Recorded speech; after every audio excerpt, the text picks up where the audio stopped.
பெருமதிப்பிற்கும் மரியாதைக்கும் உரிய தலைமை ஆசிரியர் அவர்களே, ஆசிரியர் பெருமக்களே, சிறப்பு விருந்தினர் திருமதி பவுலின் மேரி அவர்களே, மாணாக்கிய செல்வங்களே, அலுவலக பணியாளர்களே, உங்கள் அனைவருக்கும் என் முதற்கண் காலை வணக்கத்தை தெரிவித்துக் கொள்கிறேன். அதாவது இன்றைக்கு கல்வி வளர்ச்சி நாள்.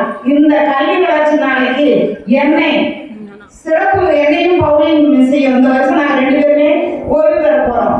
2 பேர், நானு, இந்திரா, பவுலின், திருமதி ஜெயராணி 4 பேருமே இந்த வருடம் ஓய்வு பெற போகிறோம். ஏற்கனவே இந்திராவை சொல்லிட்டாங்க, எங்க 2 பேரையும் இப்ப கூப்பிட்டுருக்காங்க. அடுத்தடுத்து நாங்க 4 பேருமே வந்துட்டே தான் இருக்கோம் மேடையில. இந்த வாய்ப்பளித்த கல்வி வளர்ச்சி நாளான இன்று எங்களை சிறப்பு விருந்தினராக இந்த பள்ளிக்கு அழைப்பது மிக மிக பெருமையாக இருக்கிறது. ஏனென்றால் நான் இந்த பள்ளியில் தான் படித்தவள். என்னை படிக்க வைத்து ஆராய்ச்சி ஆசிரியராகிய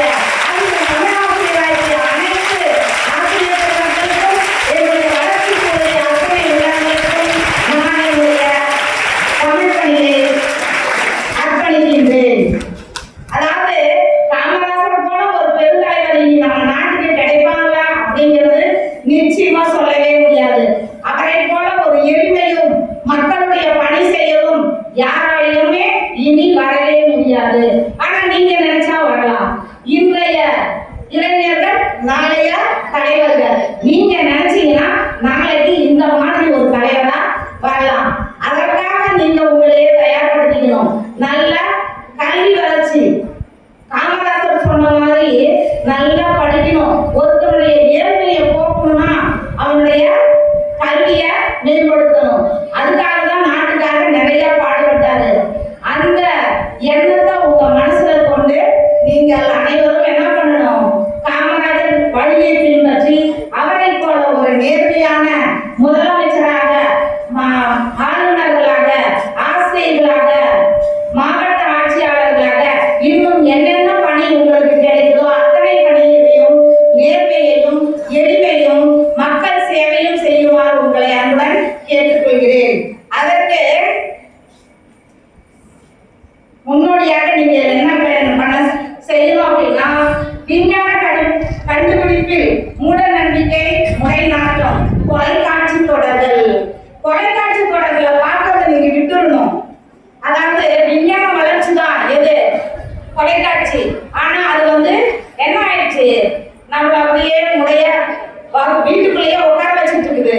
அதனால அந்த தொலைக்காட்சி தொடர்களை நீங்க அடிக்கடி பார்த்துட்டு இருக்க கூடாது. அடுத்தது பாத்தீங்கன்னா, மக்களை உண்டாக்குவது போட்டா போட்டு தொலைக்காட்சி போட்டி போட்டுக்கொண்டு எத்தனையோ தொலைக்காட்சி இப்போ இருக்கு.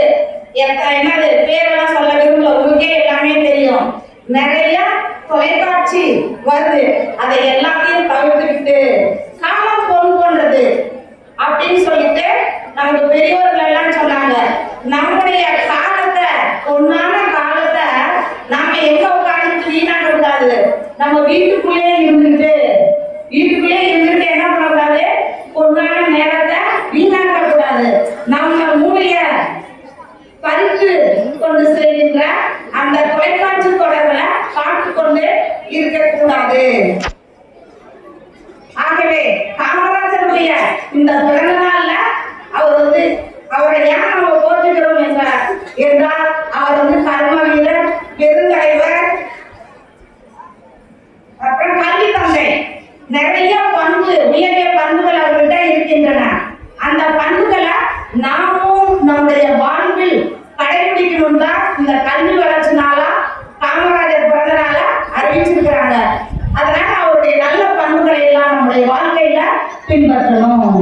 அருமையா நடனம் ஆடினாங்க, காமராஜர் பத்தி பாட்டு பண்ணாங்க பிள்ளைங்க.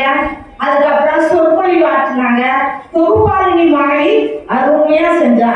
எனக்கு என்ன பேசுறது, எப்படி பேசணும்னு பயமாயிடுச்சு. அந்த 2 சின்ன பிள்ளைகளையும் பேசுறத பார்த்து நான் எப்படி அடுத்தது பேச போறேன்னு பயமாயிடுச்சு. அவ்வளவு அருமையா பேசுறாங்க பிள்ளைங்க. பயிற்றுவித்த ஆசிரியர், அதாவது எல்லா இளைஞர்களுக்கிடையேயும் என் குரலை கேட்க யாரோ ஒருவர், எல்லாம் நம்ம வழிபடுத்தல